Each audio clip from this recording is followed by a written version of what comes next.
Bismillahirrahmanirrahim. Innal hamdalillah nahmaduhu wa nasta'inuhu wa nastaghfiruh wa na'udzu billahi min shururi anfusina wa min sayyiati a'malina. May yahdihillahu fala mudilla lahu wa may yudlil fala hadiya lahu. Ashhadu an la ilaha illallah wahdahu la sharika lahu wa ashhadu anna Muhammadan 'abduhu wa rasuluh. Adda al-amanata wa saddaqa bir-risalati wa kashafa al-ghummah wa nasaha al-ummah wa tarakana 'ala al-mahajjati al-bayda layluha kanahariha la yazigu anha illa halik. Fa salawatu rabbi wa salamuhu 'ala al-mab'uthi rahmatan lil 'alamin bashiran wa nadhira wa da'iyan ila Allah bi idnihi wa sirajan munira. Wa ba'du, assalamualaikum warahmatullahi wabarakatuh. Mga masugid naming tagapakinig, mga giliw naming tagapakinig at tagapanood ng ating series na lectures na pinamagatan Bangsamoro Wahdatun Diniyatun wa Wataniyah. Bangsamoro Religious in National Unity. Ipagpatuloy natin inshallah ang pagtatalakay natin sa tinatawag na ikhlas. Pero bago ang lahat, sumainyo ang kapayapaan, awa at mga biyaya ng Allah subhanahu wa ta'ala. Tinalakay natin sa huling episode natin mga kapatid at natunghayan natin kung ano ang ibig sabihin ng ikhlas. At kabilang sa kahulugan ng ikhlas ay ang hindi pagtatambal sa Allah subhanahu wa ta'ala. Mga kapatid na mga Bangsamoro, ang isa sa mga naunang mufti ng Bangsamoro, ang ating pinakamagulang na si Sheikh Omar Pasigan, Allahu yarhamu, na presidente, dating presidente at founder ng Mahat Kutawato al-Islami sa Kampo Muslim na sa ngayon ay Darussalam Kutawato o Kutawato Darussalam. Minsan, pinasakay kami sa kanyang sasakyan. At dinala kami sa isang lugar na hindi gaano malayo sa loob o sa lungsod ng Cotabato, sa Cotabato City. Hindi gaano malayo. At hanggat sa nakarating kami, nagtatanong kami sa kanya kung saan tayo nagtutungo. At sabi niya, makikita niyo sapagkat mayroon akong ipapakita sa inyo. Nakarating kami sa isang moske. At pagkatapos ay nakarating kami sa mga libingan at mayroong ipinakita sa amin na isang libingan na kumbaga kinukwento niya ang mga ginagawang pagtatambal doon sa libingan na yan. Sabihan niya, medyo hindi na rin tumagal ay yumao ang ating magulang na si Sheikh Omar Pasigan, Allahu yarhamu. Dinala ko kayo, sabihan niya dito, mga anak kong mga sheikh, mga ustad, sapagkat para masabi ko sa inyo at may pakita ko sa inyo na mayroong pagtatambal pa rin, malaking pagtatambal na ginagawa ng mga Bangsamoro. Na ang gusto ko sa inyo, kahit pa ako ay mamamatay, kayo ay makagawa ng paraan para mapangaralan ang mga tao at para maitigil itong uri ng pagtatambal. Pagtatambal sa libingan. Paghihingi ng mga tao sa isang namatay. Naalaala ko mga kapatid na mga Bangsamoro na yun pala ang tinatawag ng mga magulang natin na panunyong. Yung mga taong pumupunta sa libingan. Sapagkat nananalangin sila, sapagkat nagnanais sila na makamit nila. Mayroon silang makamit na biyaya. At matulungan sila. Mamamagitan sa kanila ang may-ari ng libingan para sila'y tanggapin at makarating sa Allah subhanahu wa ta'ala. Kabilang yun sa malaking pagtatambal mga kapatid. Nabanggit din natin na kabilang sa kahulugan o kaya ay mga palatandaan ng tinatawag na ikhlas ay at-tamassuku bis-sunnah. Ang panghahawak sa tradisyon, sa sunnah ni Propeta Muhammad sallallahu alaihi wasallam. Kinakailangan natin mga kapatid sapagkat si Propeta Muhammad ang gabay natin sa mundong ito. Kinakailangan natin sa pamumuhay natin na mga Bangsamoro sapagkat si Propeta Muhammad sallallahu alaihi wasallam at mga sinaunang mga propeta sumaka nila ang kapayapaan, ang huwaran natin, ang gabay natin. Nang dahil sa panghawak sa sunnah ni Propeta Muhammad, sa tradisyon ni Propeta Muhammad sallallahu alaihi wasallam, kailangan natin na wag natin may pagliban ng dahil lamang sa para malugod sa atin ng mga tao. Itigil natin ang sunnah ni Propeta Muhammad sallallahu alaihi wasallam para malugod sa atin ang mga tao. Magiging isa sa mga layunin natin. Manatiling layunin natin mga kapatid na ang pagkalugod ng Allah subhanahu wa ta'ala. Kahit anumang ginagawa natin, pagsasamba sa Allah subhanahu wa ta'ala, pagsagawa ng anumang kabutihan ay para malugod sa atin ng Allah subhanahu wa ta'ala. Hindi para upang malugod sa atin ang kapwa natin ng mga tao. Sapagkat irda'un nasi ghayatun la tudrak. Ang pagsikap na malugod sa iyo ang mga tao, kailanman ay hindi mo makamtan. Kailanman ay hindi mo maabutan. Mahirap na malugod sa iyo ang mga tao. Pero kahit pa, magalit sa iyo ang mga tao kung ikalulugod sa iyo ng Allah subhanahu wa ta'ala. Yun ang pinaka-mainam. Mga kapatid, wa min ma'ani wa suwaril ikhlasi sidqun niyya. Napag-usapan natin mga kapatid sa nakalipas na episode natin na kabilang sa kahulugan at pamamaraan ng tinatawag na pagdadalisay ay ang pagiging time team ng kalooban natin. Nabanggit natin ang isa sa mga hadis ni Propeta Muhammad sallallahu alaihi wasallam. Wa min ma'ani wa suwaril ikhlasi istiqamatul qalbi wa salamatu. Mga giliw naming mga Bangsamoro, mga kapatid naming mga Bangsamoro, kapatiran namin sa Islam, sa pananampalataya, at kapatiran namin sa humanity, at kapatiran namin bilang mga Bangsamoro.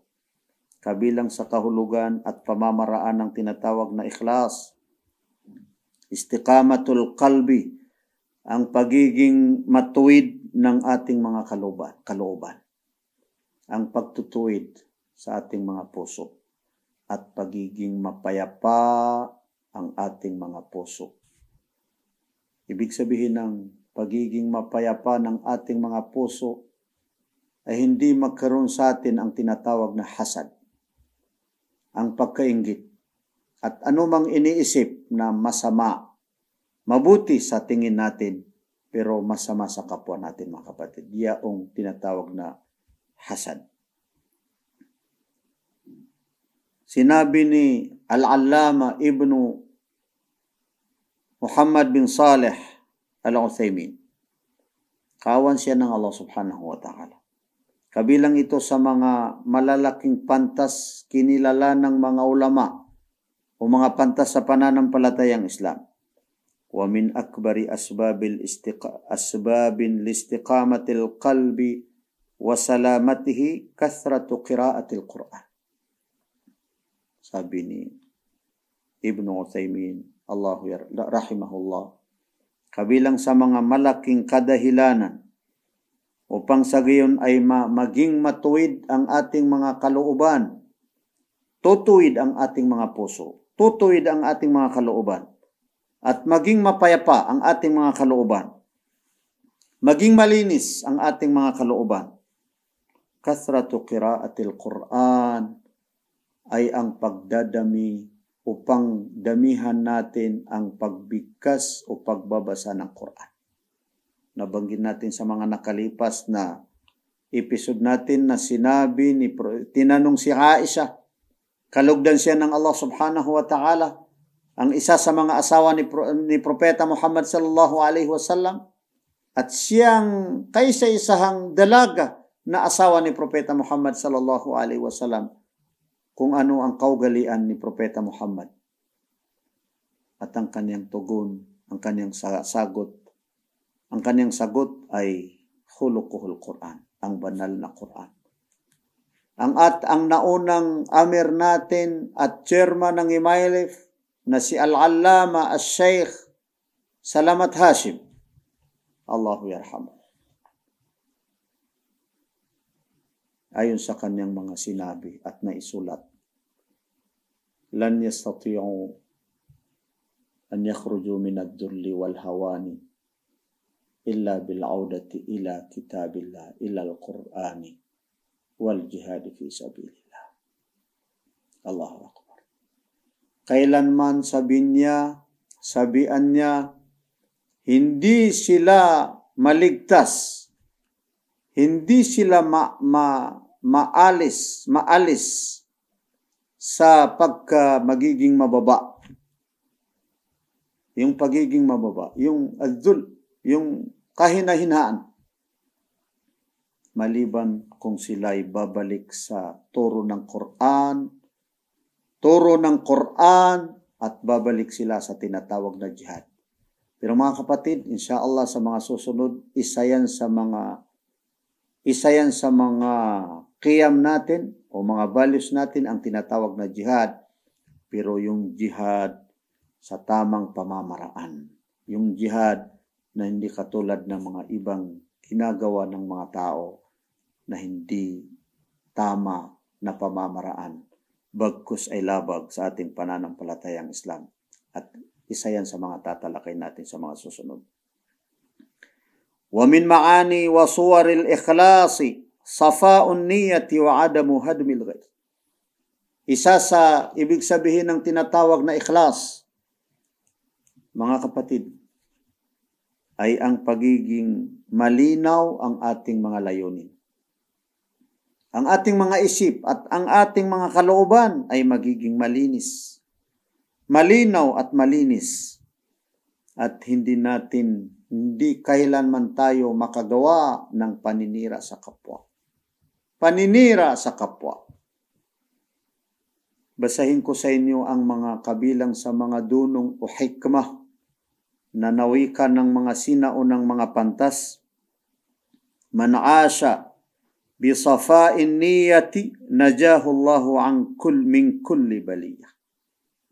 Sino man na tao na mamuhay na malinis ang kanyang layunin, mamumuhay sa mundong ito na malinis ang kanyang konsensya, malinis ang kanyang layunin, iligtas siya ng Allah subhanahu wa ta'ala sa lahat ng mga pagsubok, sa lahat ng mga masama. Man asha bil makri mata bil faqr.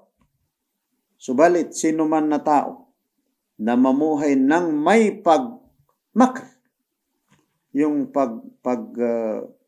pagsagawa ng masama o pag-isip ng hindi karapat-dapat sa kapwa, pag-isip o paglinlang sa kapwa na tao, mata bil faqr, kung siya'y mamamatay, ay mamamatay sa kahirapan. Ibig sabihin ay malunod na siya sa kahirapan kung lilinlangin niya ang kanyang kapwa. Idha kunta mustaghilan bihadmi ghayrik falan tajid al-waqta li bina'i nafsik. Hikmah, mga kapatid.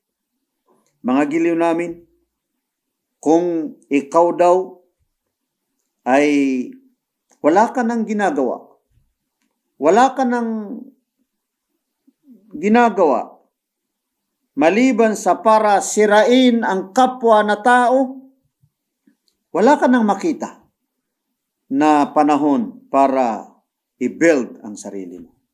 Marami tayong kailangan, mga kapatid, na mga bangsamoro para sa mga sarili natin. Para i-build natin ang mga sarili natin. Para sa team building, i-build natin ang mga grupo natin, ang ating nasyon na mga bangsamoro, para ipakita natin na tayo ay ang magandang anyo sa ating pananampalatayang Islam. Pero kung ang sisikapin natin, ang pagsisikapan natin ay para sirain ang mga kapwa natin, hindi na natin may sagawa itong mga nararapat na gawin natin para sa ating mga sarili, para baguhin ang ating sitwasyon ng mga bangsamoro. Ipagpatuloy natin insyaAllah ang ating pagtalakay sa mga kabilang sa mga kahulugan at mga pamamaraan ng tinatawag na al-ikhlas.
Mga gilyo naming mga bangsamoro, wa min maani wa suwaril ikhlasi at taqwa, kabilang sa kahulugan ng tinatawag na al-ikhlas, ang pagdadalisay, ang pagiging dalisay, ay ang tinatawag na taqwa, ang pagkatakot sa Allah subhanahu wa ta'ala. Ang pagkatakot sa Allah subhanahu wa ta'ala. At taqwa hahuna, isa sa mga pinaunawa sa atin ni Propeta Muhammad sallallahu alaihi wasallam, ang taqwa ay nasa kalooban natin.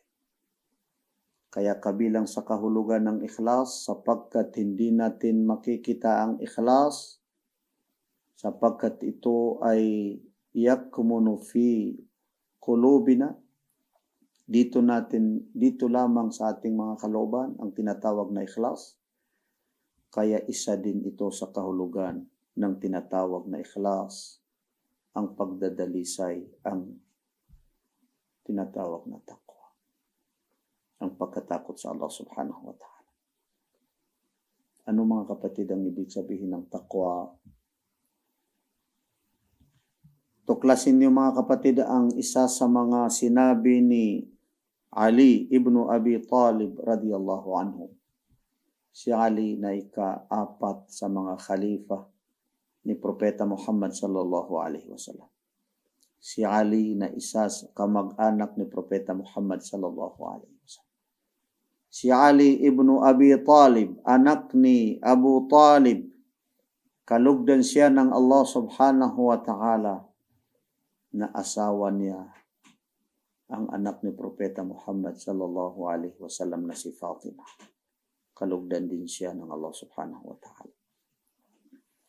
Wa min ma'ani taqwa al-khawfu min al-jalil wal-amalu bima fi at-tanzil wal-ridha bil-qalil wal-isti'adadu li yawm ar-rahil. Ang ibig sabihin ng tinatawag na taqwa, al-khawfu min al-jalil, ay ang pagkatakot sa Allah, sa mahal na Panginoong Diyos. Al-khawf, yung pagkatakot sa mahal na Panginoong Diyos.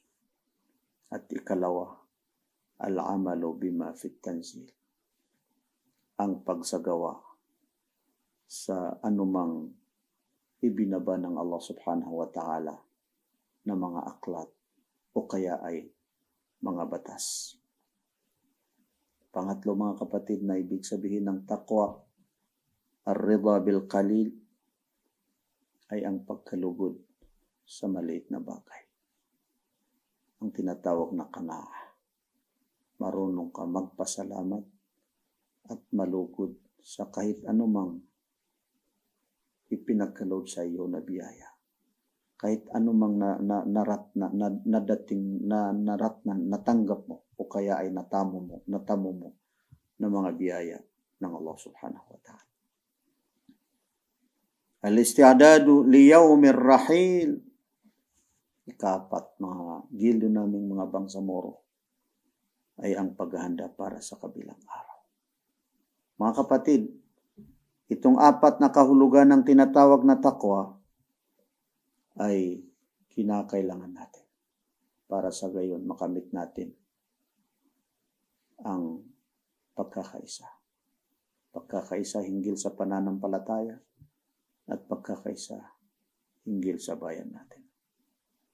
Kailangan natin ang takot sa Allah subhanahu wa ta'ala. Sapagkat kapag tayo ay may takot sa Allah subhanahu wa ta'ala, ayon sa mga pantas, kapag lumakas ang ating takot sa Allah, humihina ang ating takot sa kapwa na tao o kaya ay anumang nilikha ng Allah subhanahu wa ta'ala. Pero kapag lumakas ang takot natin sa sinuman o anumang nilikha ng Allah subhanahu wa ta'ala, humihina ang ating takot sa Allah subhanahu wa ta'ala. Kapag may takot tayo sa Allah subhanahu wa ta'ala, mayroon tayong kaginhawaan. Makamit natin ang tinatawag na happiness. وَلَيْسَتِ السَّعَادَةُ بِجَمْعِ مَالٍ وَإِنَّمَا السَّعِيدُ هُوَ التَّقِي.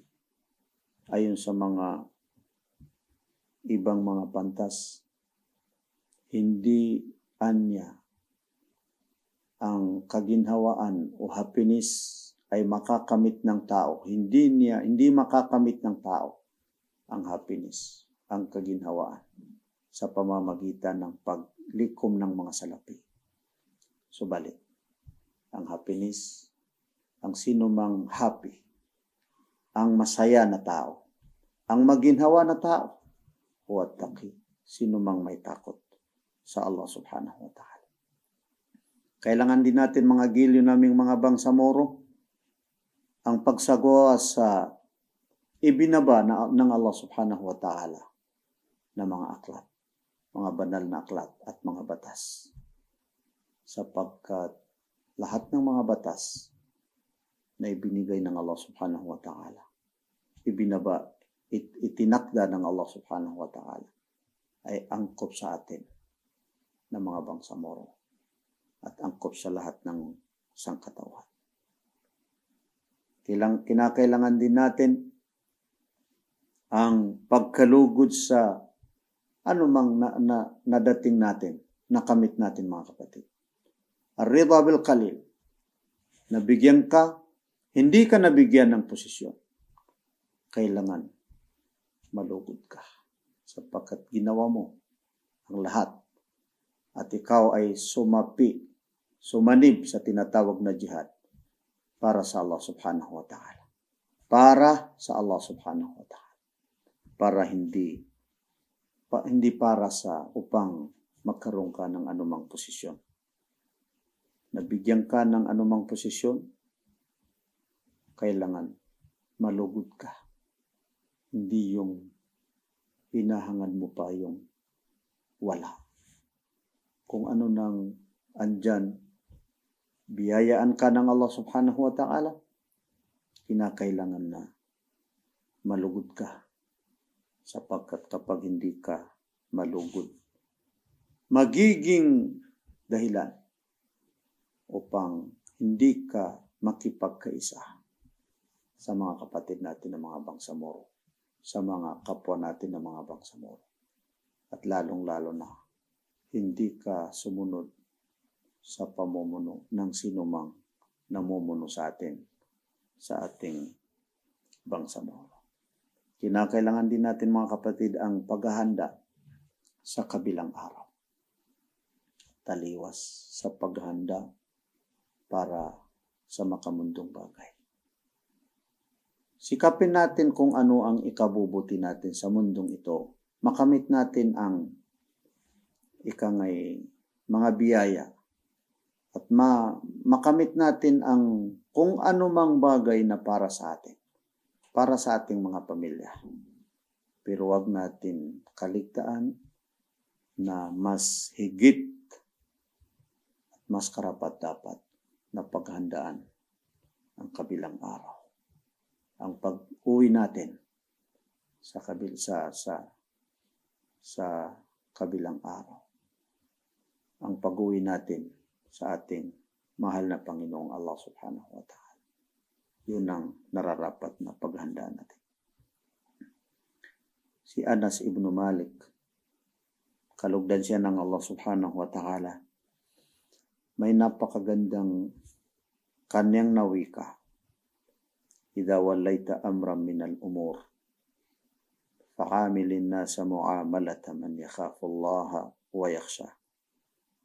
Para sa mga kapwa natin na pinagkalooban ng Allah subhanahu wa ta'ala ng anumang posisyon, anumang ipinagkaloob sa kanila ng Allah subhanahu wa ta'ala, anumang pinamumunuan nila, magiging ang bangsamoro government, ang BARM, magiging anumang organisasyon, maging ang kanilang pamilya. Sabi ni Anas ibn Malik, idha walayta amram minal umur, kapag pagkalooban ka, may pagkaloob sa iyo ang isang posisyon o anumang gawain, fa'amilin nasa mu'amalata man yakhafullaha wa yakhsha, makitungo ka sa mga tao ng katulad ng pakikitungo ng isang tao na may takot sa Allah subhanahu wa ta'ala. Wa yakhsha, fa'amilin nasa mu'amalata man yakhafullaha wa yakhshahu, at ang mga tao na iniiwasan nila ang mga bagay na hindi ikalulugod ng Allah subhanahu wa ta'ala. Wa tadhakkar annaka satambi amma anta fihi. Tiyakin mo mga kapatid, tiyakin nyo, ang sino mang pinagkalooban ng Allah subhanahu wa ta'ala ng pamumuno sa anumang bagay, huwag niyo kaligtaan, huwag nating kaligtaan mga kapatid, na tayo rin ay lilipas.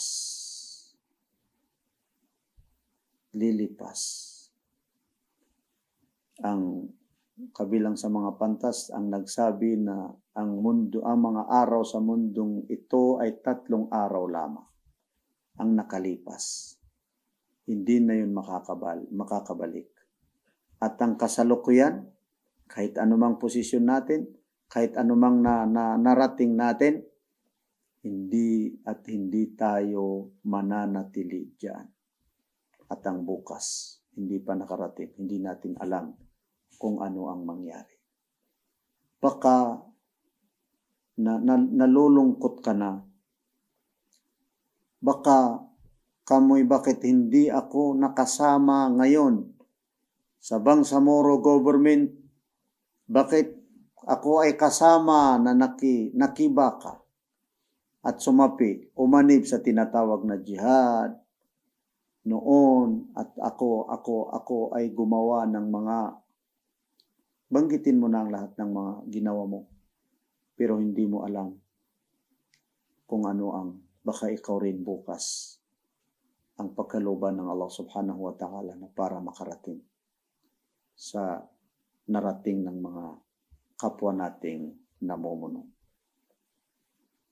وتذكر أنك ستمضي عما أنت فيه كما مضى من سبقك. Katulad din ng, alalahanin mo ang mga nauna na mga tao na namuno sa Bangsamoro, kung saan na sila. Nakalipas din sila. Kung sino ang halimbawa kung sa organisasyon, ikaw sa ngayon, tandaan mo na hindi ka mananatili sa pagka-presidente.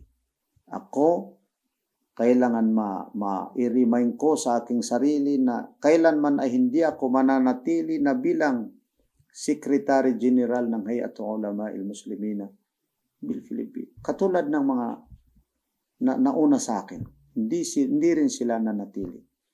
Hindi rin sila nanatili. Darating din ang panahon. Wa tilkal ayyam nudawiluha bainan nas. Nagbabago ang panahon, nagpapalit-palit ang mga araw. Yan ay sunnah o kaya ay kagustuhan ng Allah subhanahu wa ta'ala. Fastabiq linafsika ad-dhikr al-hasan.